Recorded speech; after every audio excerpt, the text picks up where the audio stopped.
Dam nung ikaw, you're taking control of your career, di ba? Before, people do that for you, but now you're doing it for yourself.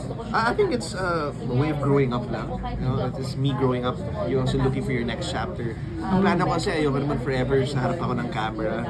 Parang there'll be a time na I think I'll just take a seat back and do it from behind the camera. But I'll still be able to give content and entertainment to the Filipinos. So, I mean, that's naman yung gusto ko. At least it's my way of giving back to the industry that kinalakihan ko rin. So, yeah. So, Ken, you have...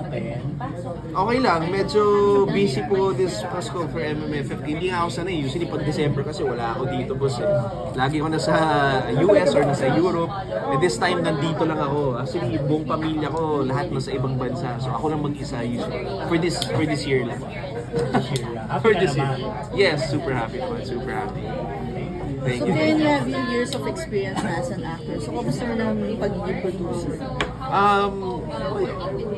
Okay din siya. I mean, you get to see the other side of things, hindi lang sa pag-prepare, pero yung the production. Ngayon, you understand why time is important and lahat ng mga problema na nangyayari sa set na, it could be delays and stuff. It really means a lot. But I mean, wala, ganun talaga eh. Hindi mo maiiwasan yun eh. So, ako minsan, basta ako quality ako more than anything eh.